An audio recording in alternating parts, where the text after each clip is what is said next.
नमस्कार, DD news पर आप सभी दर्शकों का स्वागत है। मैं हूं साइमा खान। नजर डाल लेते हैं सबसे पहले हेडलाइंस पर। सोमनाथ स्वाभिमान पर्व में शामिल होने के लिए प्रधानमंत्री नरेंद्र मोदी आज गुजरात दौरे पर जाएंगे। सोमनाथ में ओंकार मंत्रोच्चारण में शामिल होने के साथ ही ड्रोन शो भी देखेंगे पीएम।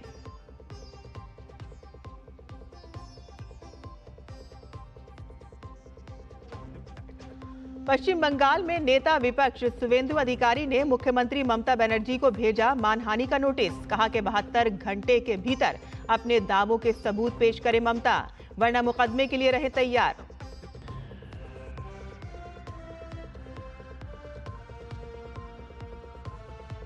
संसद के बजट सत्र की तारीखों का ऐलान। 28 जनवरी से होगी सत्र की शुरुआत। सत्र का पहला चरण 13 फरवरी तक, तो वहीं 9 मार्च से होगी दूसरे चरण की शुरुआत।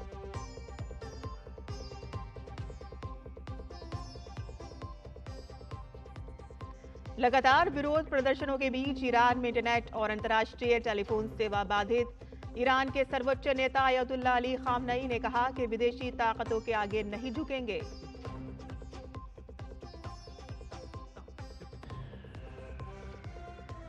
और महिला प्रीमियर लीग के चौथे संस्करण का हुआ रोमांचक आगाज। नादिन डी क्लार्क का आक्रमण पारी की बदौलत रॉयल चैलेंजर्स बेंगलुरु ने मुंबई इंडियंस को दी 3 विकेट से शिकस्त।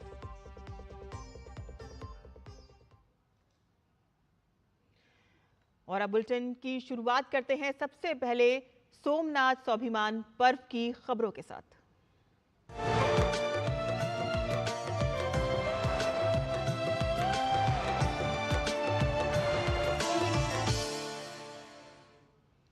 प्रधानमंत्री नरेंद्र मोदी आज सोमनाथ स्वाभिमान पर्व में शामिल होंगे। गुजरात में जारी सोमनाथ स्वाभिमान पर्व का आज तीसरा दिन है और इस कार्यक्रम में देश भर से श्रद्धालु पहुंच रहे हैं। और इसके साथ ही मंदिर परिसर के भीतर 72 घंटे तक लगातार ओम का जाप किया जा रहा है। पीएम आज रात वहां ओंकार मंत्र का जाप करेंगे और साथ ही एक ड्रोन शो का अवलोकन करेंगे। रविवार को प्रधानमंत्री एक शौर्य यात्रा में भाग लेंगे और इस यात्रा में 108 घोड़ों की प्रतीकात्मक शोभा यात्रा निकाली जाएगी। ये वीरता और बलिदान का प्रतीक है। ये कार्यक्रम सोमनाथ मंदिर पर प्रथम आक्रमण के बाद से अटूट भावना और सभ्यतागत निरंतरता के 1000 वर्ष पूरे होने के उपलक्ष्य में आयोजित की जा रही है। प्रधानमंत्री मोदी की भागीदारी भारत की समृद्ध सांस्कृतिक और आध्यात्मिक विरासत के संरक्षण और उत्सव के लिए उनकी प्रतिबद्धता की पुष्टि करती है।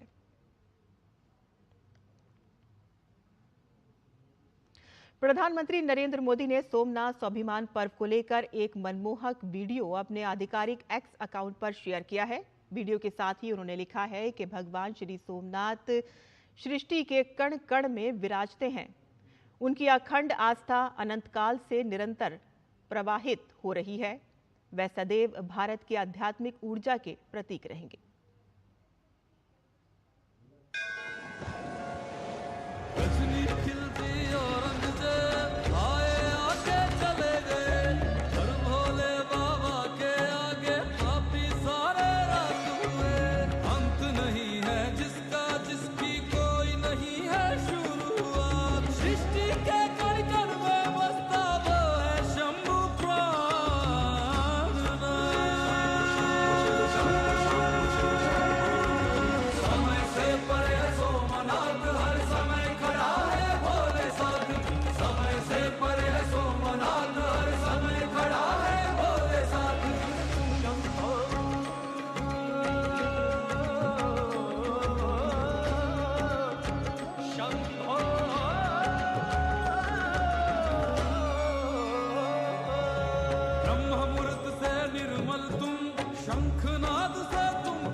अरब सागर के तट पर स्थित सोमनाथ ज्योतिर्लिंग ने आक्रमणों और विध्वंसों के बावजूद सनातनी आस्था को जीवित रखा और यही वह स्थल है कि जहां महादेव ने चंद्रदेव को श्राप से मुक्त किया। विदेशी आक्रमणों के बाद भी मंदिर का पुनर्निर्माण हुआ और आस्था कभी नहीं टूटी। आज हम स्वाभिमान पर्व मनाते हैं जो अडिग विश्वास और भारत की गौरवशाली परंपरा का प्रतीक है।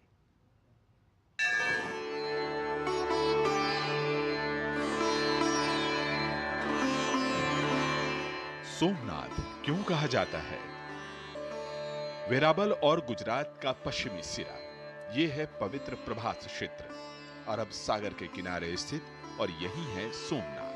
प्रथम ज्योतिर्लिंग शिव पुराण, स्कंद पुराण, श्रीमद् भागवत पुराण में सोमनाथ की महिमा का वर्णन है।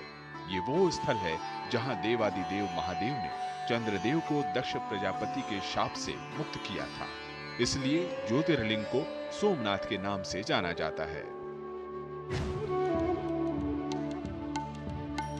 ज्योतिर्लिंग और शिवलिंग में अंतर। शिवलिंग की स्थापना की जाती है और वह मानव निर्मित है, लेकिन ज्योतिर्लिंग स्वयंभू होता है। देश में 12 स्थान ऐसे हैं जहां शिव ज्योतिर्लिंग के रूप में विराजमान है।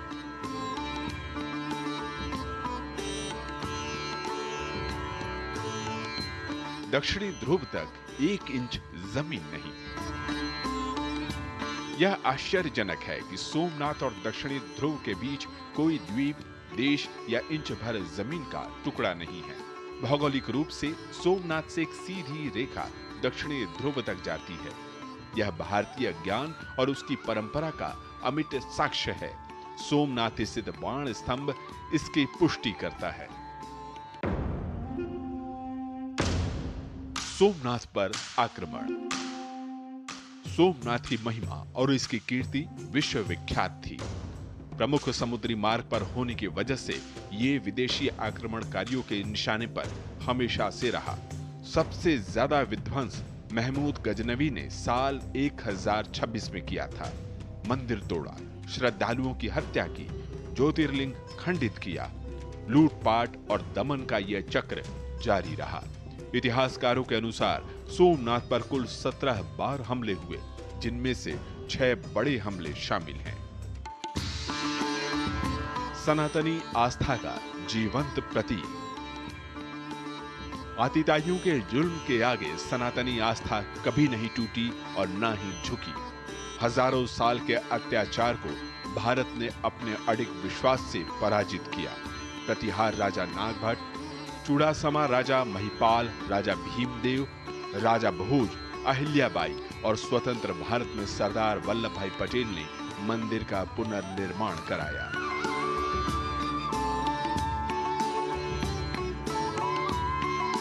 स्वाभिमान पर्व। आतिताइयों की हार सनातनी परंपरा के विजय का उत्सव है स्वाभिमान पर्व। प्रधानमंत्री नरेंद्र मोदी 11 जनवरी को सोमनाथ शौर्य यात्रा का नेतृत्व करेंगे।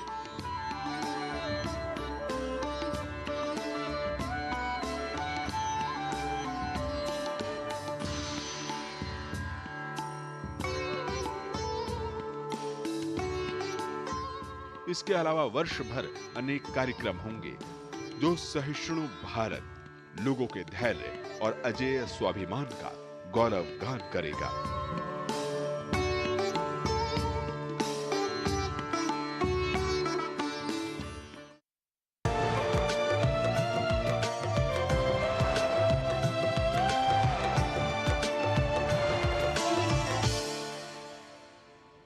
और यहाँ बुलेटिन में हम रुकते हैं एक छोटे से ब्रेक के लिए। हम जल्द हाजिर होंगे, आप देखते रहिए डीडी न्यूज।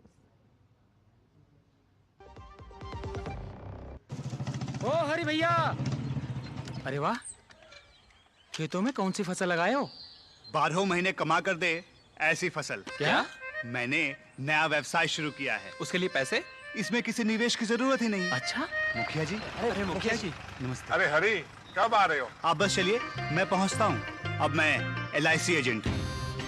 LIC एजेंट बनो, अब बड़ा सोचो। हमारी वेबसाइट पर जाएं या अपनी नजदीकी LIC शाखा से संपर्क करें। टिंग टिंग आपके लिए एक फेस्टिवल ऑफर है। QR कोड स्कैन करो, UPI पिन डालो और 10,000 रुपए आपके बैंक अकाउंट में। पिन डालूंगा तो पैसा खट से आएगा नहीं, झट से कट जाएगा। मैं मूर्ख नहीं हूँ। आलिया, UPI कहता है UPI पिन पैसे भेजने के लिए होता है, पाने के लिए नहीं। इस बात को याद रखें और कहें मैं मूर्ख नहीं।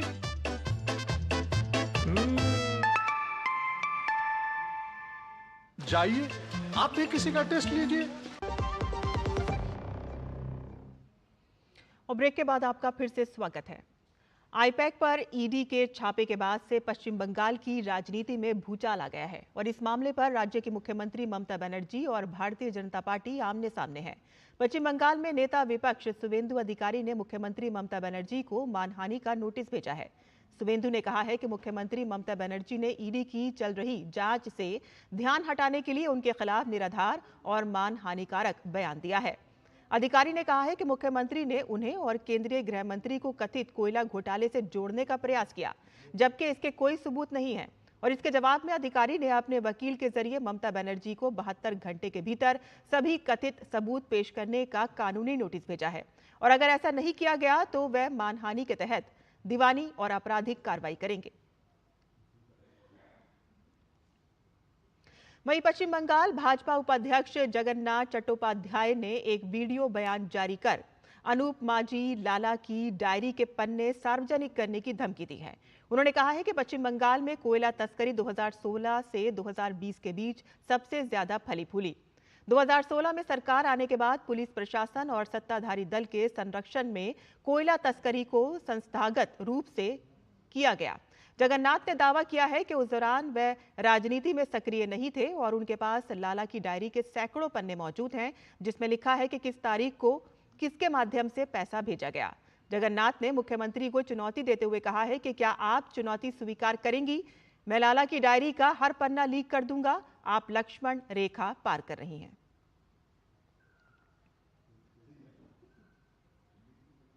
पश्चिम बंगाल में आगामी विधानसभा चुनाव में बहुमंजिला इमारतों यानी कि हाउसिंग कॉम्प्लेक्स के भीतर मतदान केंद्र बनाए जाएंगे। राज्य मुख्य निर्वाचन अधिकारी कार्यालय के सूत्रों के मुताबिक राज्य के 7 जिलों के 69 हाउसिंग कॉम्प्लेक्स में बूथ बनाने का निर्णय लिया गया है। ये केंद्र उन आवासों में बनाए जा रहे हैं जहां 300 से अधिक लोग निवास करते हैं। चुनाव आयोग का कहना है कि ये निर्णय हाउसिंग कॉम्प्लेक्स में रहने वाले मतदाताओं के लिए मतदान प्रक्रिया को सुविधाजनक बनाने के लिए लिया गया है और इससे मतदाताओं को दूर जाकर वोट देने की परेशानी नहीं उठानी पड़ेगी।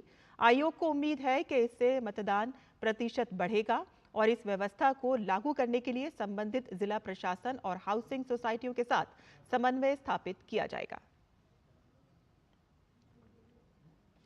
संसद के बजट सत्र की तारीखों का ऐलान हो गया है। बजट सत्र 28 जनवरी से 2 अप्रैल तक चलेगा। सत्र का पहला चरण 13 फरवरी को समाप्त होगा और इसके बाद संसद की कार्यवाही के लिए दूसरा चरण 9 मार्च से शुरू किया जाएगा।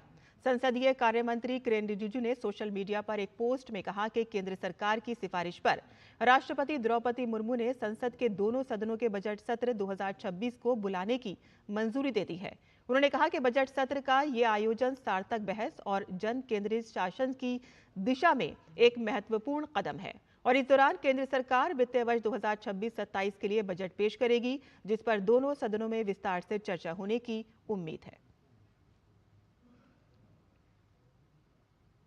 निर्वाचन आयोग ने मतदाताओं के लिए बुके कॉल विद BLO सुविधा शुरू की है और इस सुविधा के तहत अब मतदाता अपने बूथ लेवल अधिकारी से सीधे संपर्क कर सकते हैं।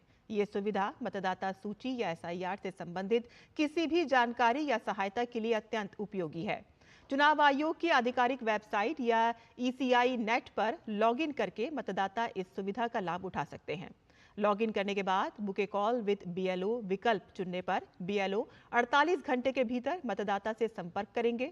उत्तर प्रदेश के मुख्य निर्वाचन अधिकारी नवदीप रणवा ने सभी मतदाताओं से इस सुविधा का अधिक से अधिक लाभ उठाने की अपील की है।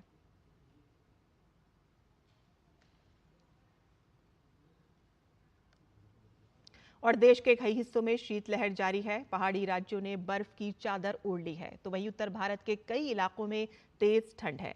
भारतीय मौसम विभाग के मुताबिक आज हिमाचल प्रदेश, पंजाब, हरियाणा, चंडीगढ़, उड़ीसा और उत्तरी कर्नाटक में शीतलहर का असर रहेगा, तो कई जगहों पर तेज ठंड और कोहरे के कारण जनजीवन प्रभावित है। लोग ठंड से बचने के लिए अलाव का सहारा ले रहे हैं। प्रधानमंत्री नरेंद्र मोदी के नेतृत्व में प्रगति प्लेटफॉर्म ने जन धन बीमा और हाउसिंग जैसे क्षेत्रों में बड़े बदलाव की नींव रखी है। सर्वोच्च स्तर पर निगरानी का असर बैंकिंग से लेकर रियल एस्टेट तक दिख रहा है, जिससे वित्तीय समावेशन मजबूत हुआ है और आम लोगों का भरोसा फिर से कायम हो रहा है। साल 2014 में सत्ता संभालने के तुरंत बाद मोदी सरकार ने जनधन योजना को मिशन मोड में शुरू किया और फिर बैंक खातों को बीमा सुरक्षा के साथ जोड़ा। इन योजनाओं के तेजी से सफल होने के पीछे अहम रोल है प्रगति का। प्रगति समीक्षा बैठक में पीएम मोदी ने हर परिवार को बैंकिंग सुविधाओं के साथ जोड़ने के लिए सर्वोच्च स्तर पर बैंकों और बीमा कंपनियों को निर्देश जारी किए। सर्वोच्च स्तर पर लगातार निगरानी का ही नतीजा है कि प्रधानमंत्री जनधन खाते के तहत 56 करोड़ से ज्यादा बैंक खाते खोले गए। इन खातों में 26 लाख करोड़ से ज्यादा राशि जमा है और 56% खाते महिलाओं के हैं। 50 करोड़ लोगों को प्रधानमंत्री सुरक्षा बीमा योजना के तहत दुर्घटना बीमा का लाभ मिला। 23 करोड़ लोगों को खाते के साथ ही प्रधानमंत्री जीवन ज्योति बीमा योजना का लाभ मिल रहा है। बैंकिंग और बीमा की ही तरह घर खरीदना भी हर आमो खास का सपना होता है, लेकिन कई तरह के कानूनी अड़चनों की वजह से रियल एस्टेट परियोजनाओं में देरी ने आम आदमी के सपने को बड़ा धक्का पहुंचाया। सेक्टर में जनता के विश्वास बहाली के लिए साल 2016 में केंद्र सरकार ने रियल एस्टेट विनियमन और विकास अधिनियम पारित किया और सभी राज्यों में नियामक तंत्र की व्यवस्था की शुरुआत हुई। 28 मई को हुई प्रगति समीक्षा बैठक में प्रधानमंत्री ने सभी राज्यों को सुझाव दिए कि रेरा अधिनियम के तहत सभी रियल एस्टेट परियोजनाओं का पंजीकरण अनिवार्य हो। घर खरीदने वालों के लिए न्याय और निष्पक्षता सुनिश्चित करने के लिए शिकायत निपटान की गुणवत्ता और समयबद्धता सुनिश्चित हो। हाउसिंग बाजार में विश्वास बहाल करने के लिए रेरा नियमों का कड़ाई से अनुपालन बहुत अहम है। RERA was taken up for the Prime Minister's Pragati review. What it looked at is what is the status of implementation of RERA in various states. There were states where the authority posts were vacant, they had not been activated, complaints were pending, registrations were pending, and after that there's been a substantial improvement in the activation of RERA as a vibrant regulator. There's been a dramatic improvement. Most of the vacancies have been filled. The number of projects registered in the last 6 months has been very substantial. I think in a number of states we have seen a substantial improvement. जानकार मानते हैं कि प्रधानमंत्री के इन सुझावों से राज्यों में रियल एस्टेट परियोजनाओं के नियमन में तेजी आएगी और ग्राहकों को इसका सीधा फायदा मिलेगा। रेरा एक बहुत महत्वपूर्ण कदम रहा है, एक स्ट्रक्चरल रिफॉर्म रहा है और 2016-17 से पहले जो हम जिस तरीके के इंडस्ट्री की एक अनसर्टेनिटी में, रियल एस्टेट इंडस्ट्री की अनसर्टेनिटी से जूझ रहे थे, एक कॉन्फिडेंस बिल्डिंग मेजर रहा है। डेफिनेटली एक लैंडमार्क रिफॉर्म की तरह हम देख सकते हैं। प्रगति समीक्षा बैठक में प्रधानमंत्री के निर्देशों का ही असर है कि हाउसिंग सेक्टर में आम जनता के विश्वास को मजबूत करने में मदद मिल रही है। और आज विश्व हिंदी दिवस है। दुनिया भर में हिंदी के प्रचार प्रसार के लिए जागरूकता पैदा करने और हिंदी को अंतर्राष्ट्रीय भाषा के रूप में पेश करने के उद्देश्य से हर साल 10 जनवरी को ये दिन मनाया जाता है। पिछले एक दशक को प्रधानमंत्री मोदी के नेतृत्व में भारतीय भाषाओं और संस्कृति के पुनर्जागरण का गोल्डन पीरियड कहा जा सकता है। संयुक्त राष्ट्र संघ का मंच हो, चाहे G20 सम्मेलन या फिर SCO में संबोधन, प्रधानमंत्री मोदी ने हिंदी और भारतीय भाषाओं में संवाद कर भारतीय भाषाओं का स्वाभिमान बढ़ाया है। विश्व हिंदी दिवस की अगर बात करें तो साल 2014 के बाद से इसका विशेष महत्व बढ़ गया है। 10 जनवरी ये दिन भारत और दुनिया भर में रहने वाले भारतवंशियों और हिंदी बोलने वालों के लिए बेहद खास है।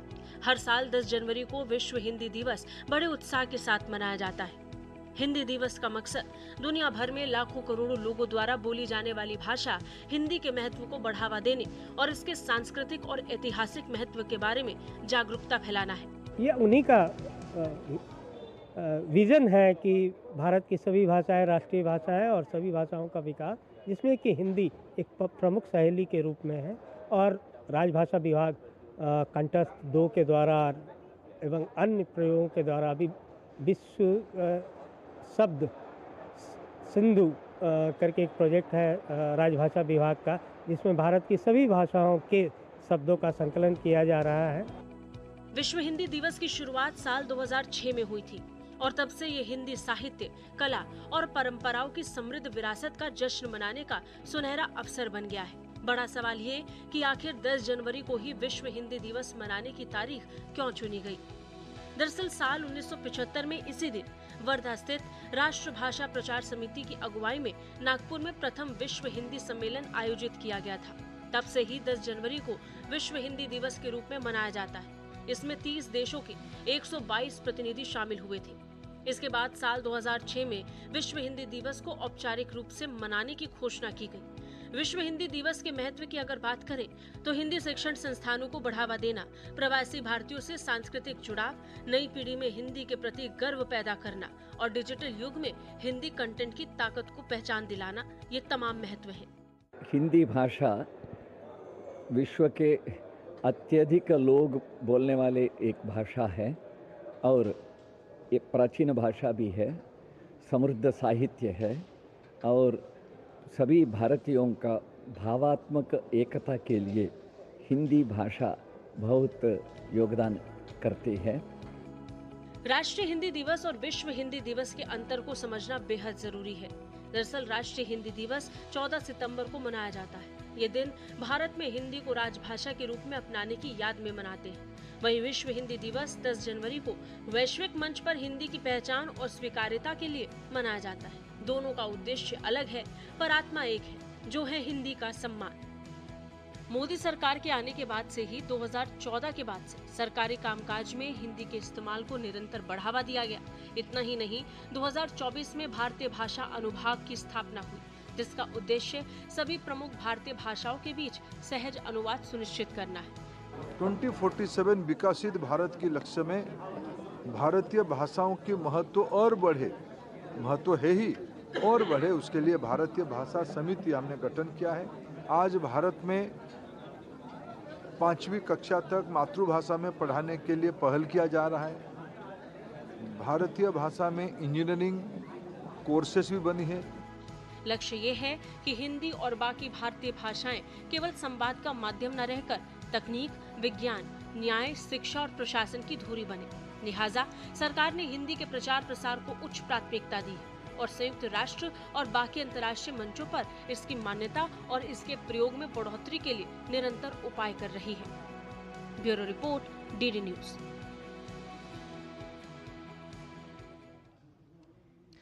और खेल की खबरों में रॉयल चैलेंजर्स बेंगलुरु ने महिला प्रीमियर लीग में रोमांचक जीत के साथ आगाज किया है। प्रतियोगिता के पहले मुकाबले में रॉयल चैलेंजर्स बेंगलुरु ने गत विजेता मुंबई इंडियंस को अंतिम गेंद पर 3 विकेट से हराने में सफलता पाई। मुंबई इंडियंस ने पहले बल्लेबाजी करते हुए आरसीबी के सामने जीत के लिए 155 रन का लक्ष्य रखा। आरसीबी की जीत में दक्षिण अफ्रीकी ऑलराउंडर नादिन डी क्लर्क का अहम रोल रहा। डी क्लर्क ने आखिरी ओवर में जीत के लिए जरूरी 18 रन बना दिए। डी क्लार्क ने 44 बॉल पर नाबाद 63 रन बनाए, जिसमें 7 चौके और 2 छक्के शामिल रहे। डी क्लार्क ने गेंद से भी दमदार प्रदर्शन करते हुए 4 विकेट लिए। उन्हें प्लेयर ऑफ द मैच चुना गया। स्मृति मंधाना ने 18 और ग्रेस हैरिस ने 25 रन का योगदान दिया। मुंबई इंडियंस के लिए सजीवन सजना ने 25 गेंदों में 45 रन की पारी खेली, तो वही कप्तान हरमनप्रीत कौर ने 20 और कमलिनी ने 28 गेंदों पर 34 रन बनाए। और इसी के साथ ही हमारा ये बुलेटिन यहीं खत्म होता है। आगे आप देख सकते हैं नया सवेरा। मुझे अनुमति दें। नमस्कार।